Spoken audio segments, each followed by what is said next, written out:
get started, we do want to say that Madison Trust Company does serve as a passive custodian. We do not perform any, tax, legal, or financial advice for the investments clients choose to place within their retirement accounts. It's recommended they do all of the due diligence on their own or speak to a qualified CPA or tax attorney. Got that out of the way. How are you doing? Doing well. How are you guys? Good, Pretty good. good, yeah. I Yeah. guess just to start off here, Mustafa, maybe share a little bit of background on you if you could. I know we've been working together now for many years and would love to hear a little bit about your background and then pick your brain on the concept of financial freedom and sort of elaborate from there if we could. Sure, more than happy to, Ian. So I feel like we've probably been working together maybe like 8 years. So About that, yeah, I think congratulations on so. all the success you've had in that time. Um, yeah, so 8 years ago, I got my first job in the pharmaceutical industry in drug development. And for me, it was like one of those situations where I started to really learn that people don't know how money works. And that was a bit crazy, it was a bit surreal because sometimes you're in a room with people who are very good at what they do, and subconsciously you assume that they're very good at everything. And this happens to all of us, whether we realize it or not. And that's not the case. So for me, prior to work in the pharmaceutical industry, I was actually, in medical school on that path to becoming a doctor. And for me, the goal was and always has been, how do I help as many people as possible? So that led me to the idea of becoming a doctor to actually help people with their physical health. And then I concluded, hey, this is not what I want to do. I don't want to be a practicing physician. I want to help people in some other way. So, and I didn't know what that looked like. So I decided not to continue medicine. I had a background in genetics, I had a science background. So being from New Jersey was decently, and having the right network, it was decently easy to get a job in the pharmaceutical industry. I was quite blessed. But then I realized, hey, people don't know how money works. And that was like my new passion project. I'm going to help people understand financial literacy. But it'd be hypocritical to help people with financial literacy if you're not making money yourself, if you're not financially literate, if you don't build, financial stability or financial freedom for yourself. So it was more of a let me do this, let me figure out a path that makes sense. Let me invest aggressively in learning and growing. And then along the way, I can help people who are maybe 1 to 2 steps behind me. So that's, how I came across Madison Trust, how I met Ian and Nicole, and ultimately that's how I unlocked, one other way to help people because I think a lot of times people don't know how their 401k works. They'll just say, "Hey, I invested in my 401k." Your 401k is not an investment, it's a vehicle. The investments are the stocks or the ETFs or the bonds. There's things inside of your 401k, those are the actual investments. And then the minute you transfer that over to a self-directed IRA, you have so many more options. And there are definitely ways to do it wrong, which is why I just connect people to Ian, and Ian talks to them about like what's allowed and what's not allowed. But fundamentally, when I'm talking to people in the context of self-directed IRAs, in the context of retirement money, it's not just to like invest with me. It's to say, hey, set up this account because it'll be more efficient for you. And if you want to allocate to real estate, we can have that as a separate conversation. So that's really, Ian, in a long form, response. Really, the goal has always been to help people. And as I got more clear on the way I wanted to help people was really financial literacy based. And I think the work that Madison Trust does, specifically with like self-directed IRAs, solo 401ks, it really helps a lot of people because no one spends the time to educate people on options outside of the traditional IRA or 401k path. I love that. You gave us the whole background there. Well, I do want to hop into some questions. So really, what does financial freedom generally mean in practice beyond just numbers?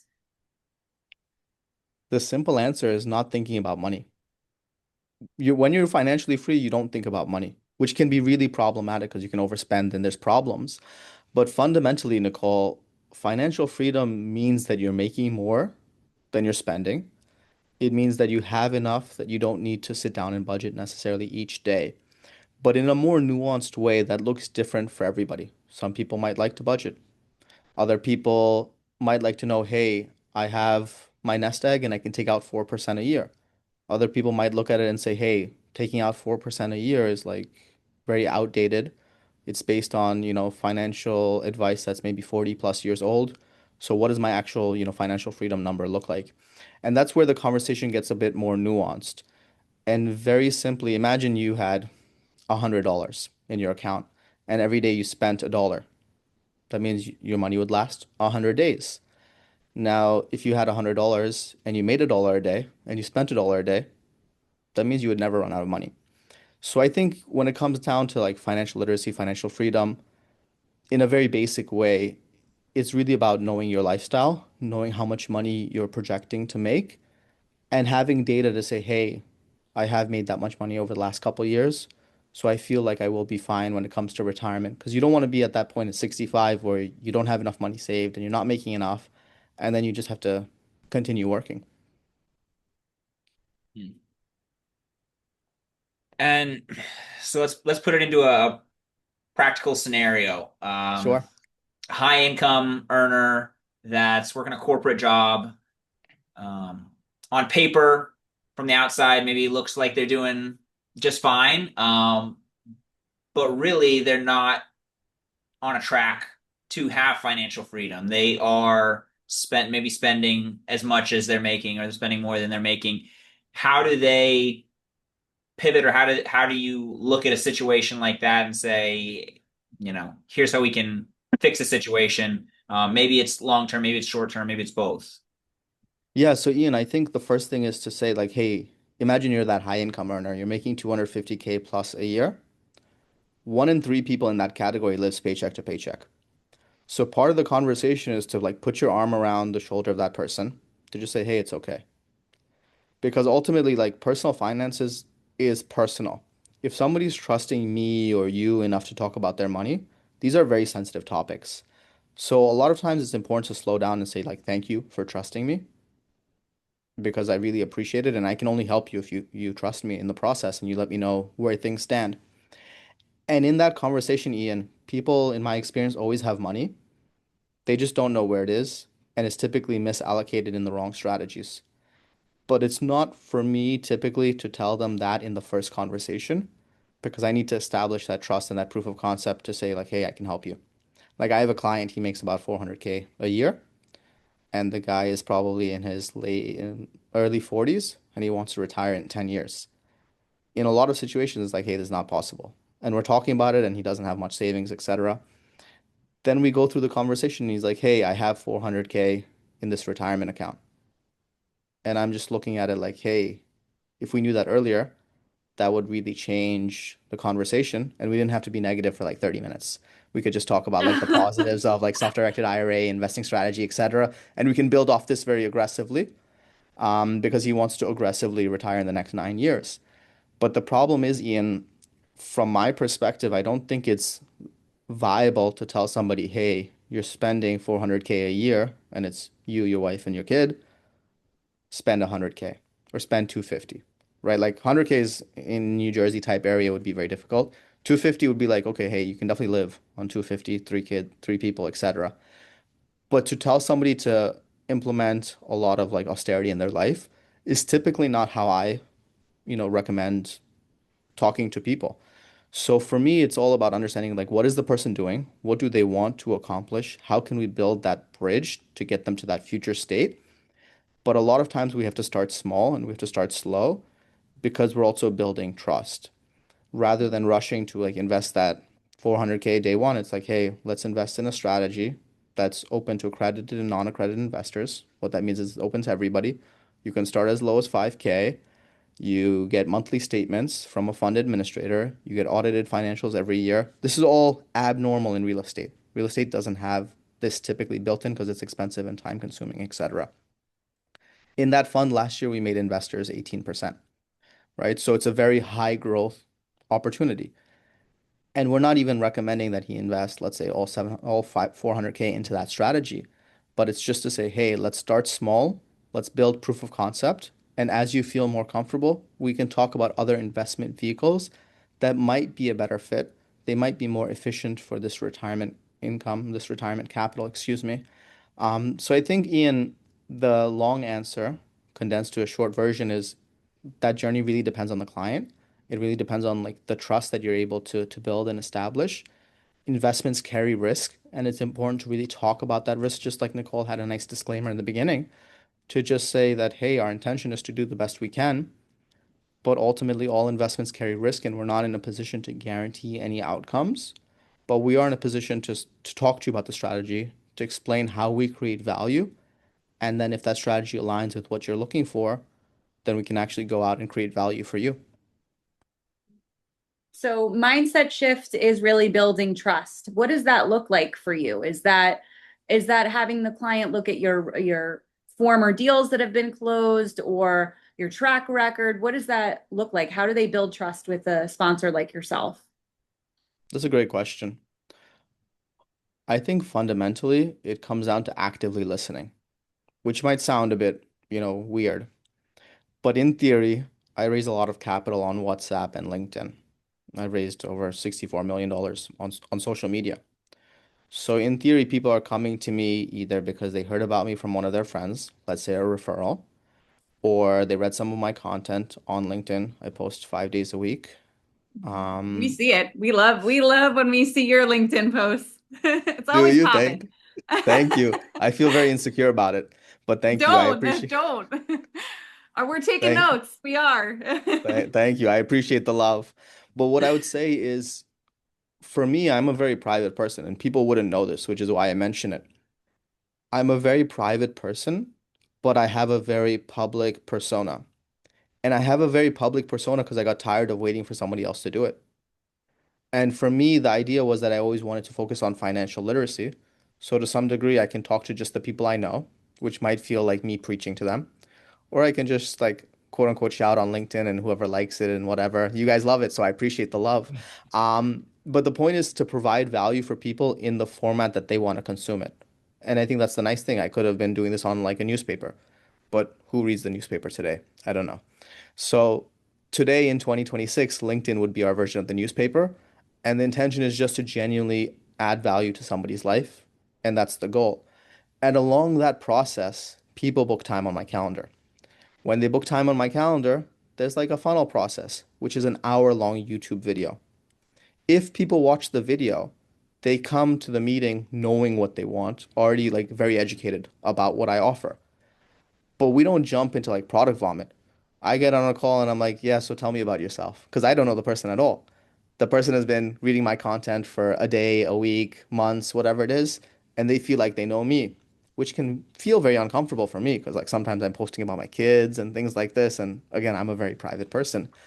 And my wife is probably in the background, like, why are you posting about our family?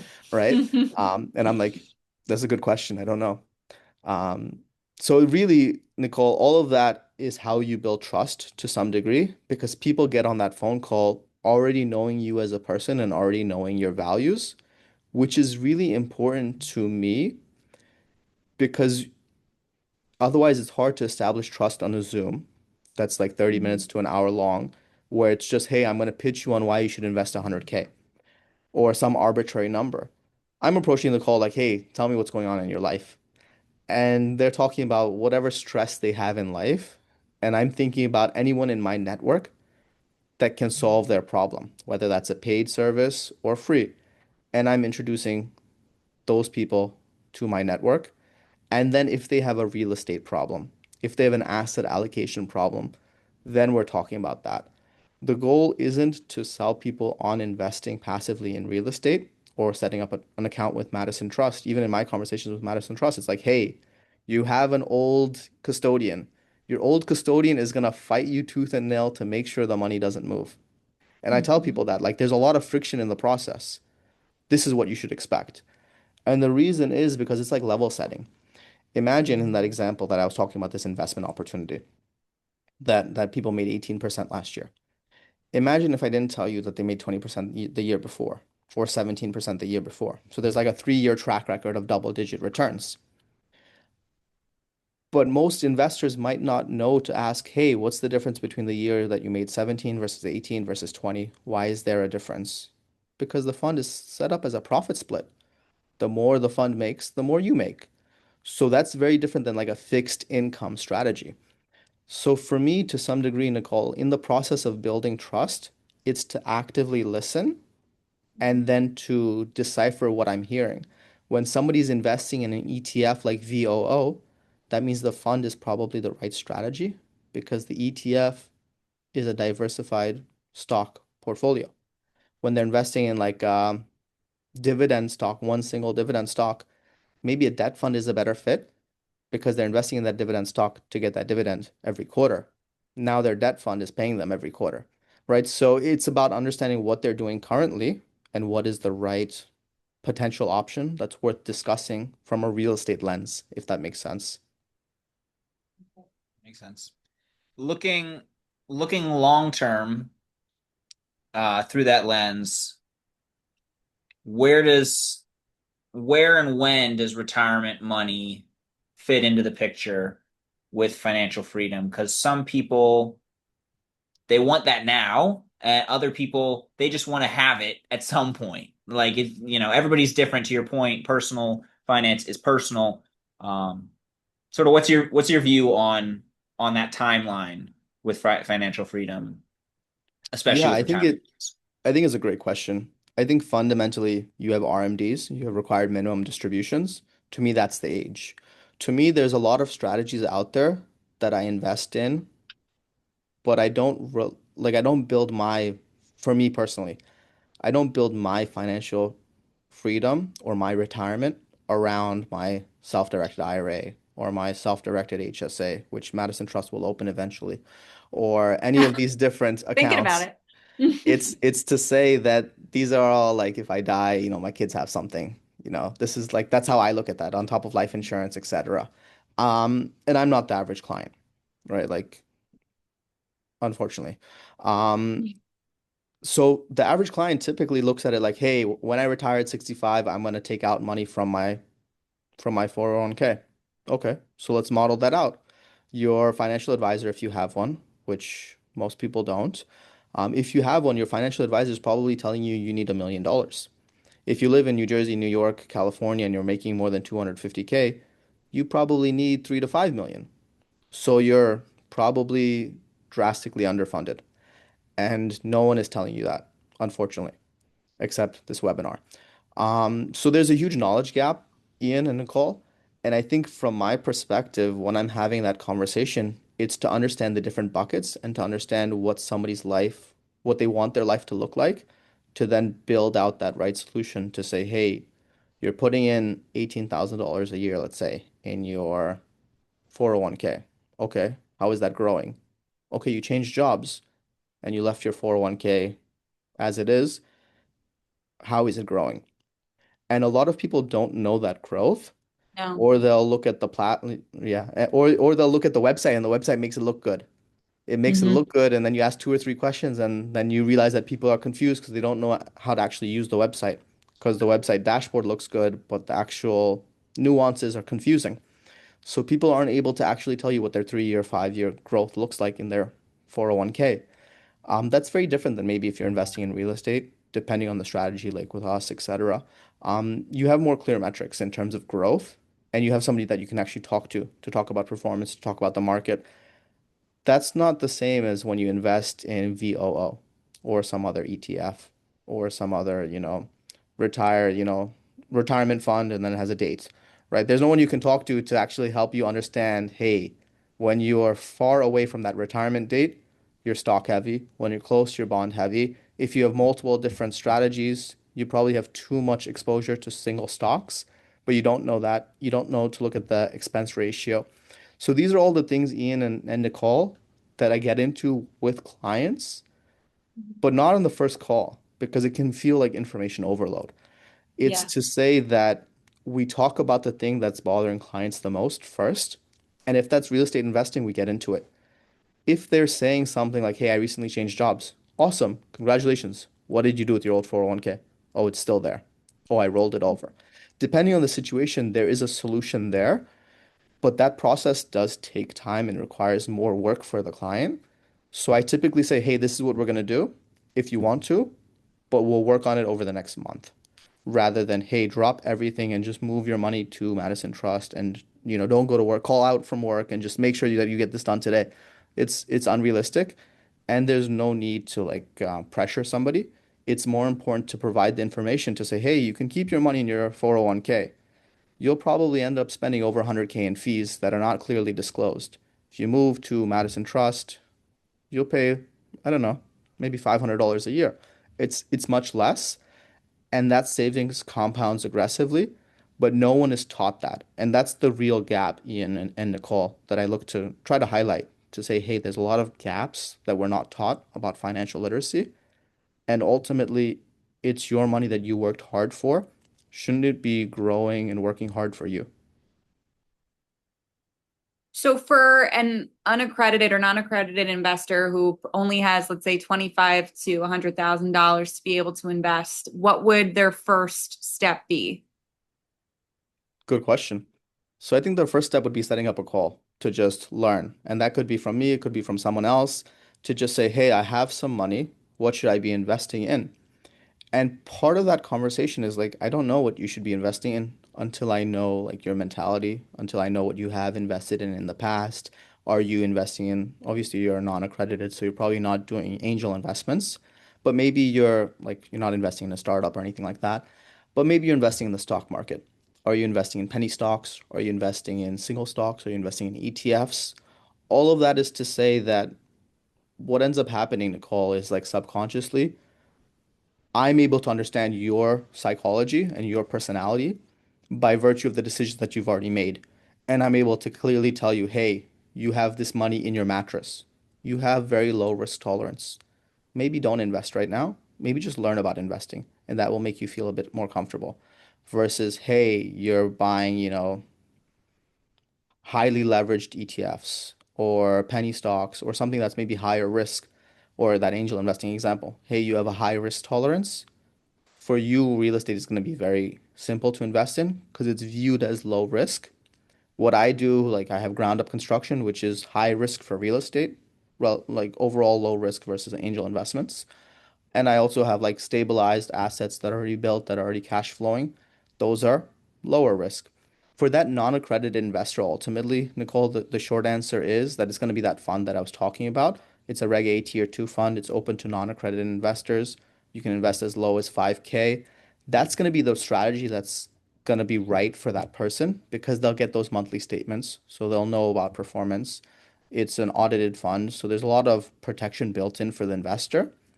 But that's only if the investor already feels semi-comfortable investing versus maybe the guy who's never invested before and is just saving cash. And then part of that conversation is, hey, you saved 25 to 100K. How many years did it take you? And how much did inflation destroy your wealth over that period of time? Because most people don't quantify that. They might go to the grocery store and notice things got more expensive, but they're not going to look at it and say, "Hey, I got a 3% rise last year. I got a raise. I'm making more money than last year, but expenses grew more than 3%. So I actually effectively the purchasing power I have is less today than it was last year, which is heartbreaking." Yeah, no, absolutely. Would you say, just getting into both real estate and alternative investments in general, because it's a new space for a lot of people, even though the world of alternative investments has similar matching risk profiles to the products that exist in the traditional world of finance. But is there a point where, or maybe before this number, you really shouldn't be thinking about going into illiquid alternative investments versus this is sort of the breaking point where it starts to make more sense to either dip your toes or to utilize it heavily as part of your strategy for financial freedom? Like, is there a tipping point for investing in alternatives? I think it's a great question, Ian. And I think for me, it's hard to answer. To some degree, I feel like if you're making less than 100K a year, you should be investing in personal development.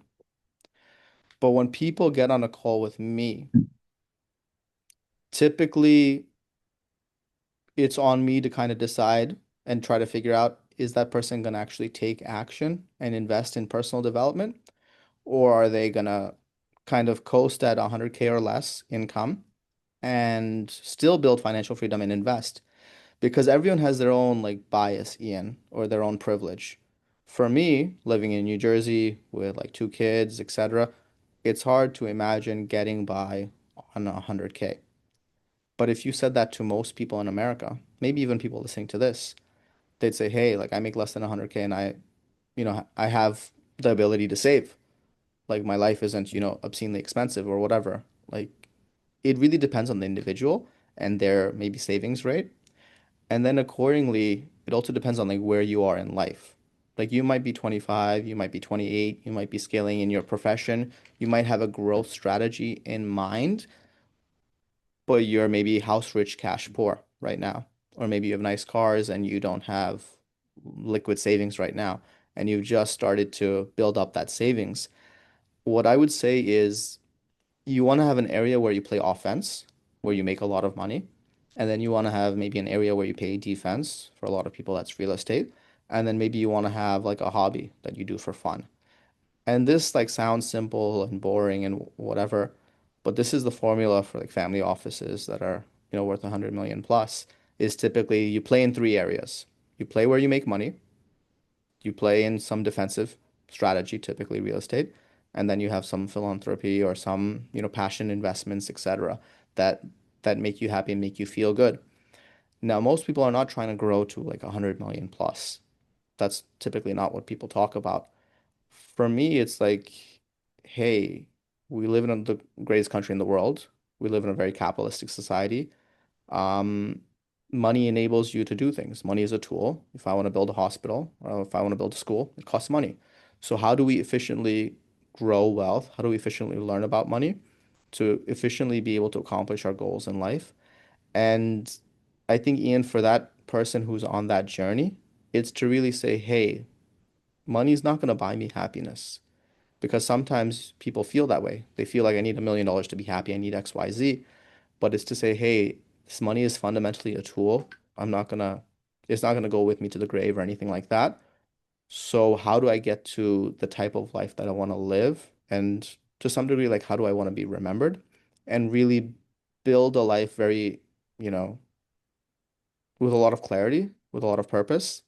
And I think along that way, it's to say, right now I'm making 20, I have 25K in savings. I need to invest that in personal development so I can upskill myself so I can get that promotion. Maybe I need to go get an MBA, or maybe I need to take YouTube courses and learn AI and implement that in my job. Maybe I don't need to do any of that because I'm already on the right track. Maybe I do need to start investing. I'm going to start small. I have my stock portfolio and I have, let's say, real estate or whatever. Or I don't have a stock portfolio and I only want to do real estate. I think that answer really depends for the person. But the great thing is, like, if somebody's watching this, if somebody's on that journey to like learn and grow, they're already putting in the right reps, and over time they'll know themselves. And by knowing yourself, you'll have a lot more clarity on what strategy is right for you, if that makes sense, Ian. Mustafa, thanks for joining us. I always love talking with you. You've got some great insights. I really appreciated this time. No, thank you Yeah. guys. You're too kind. Until next time.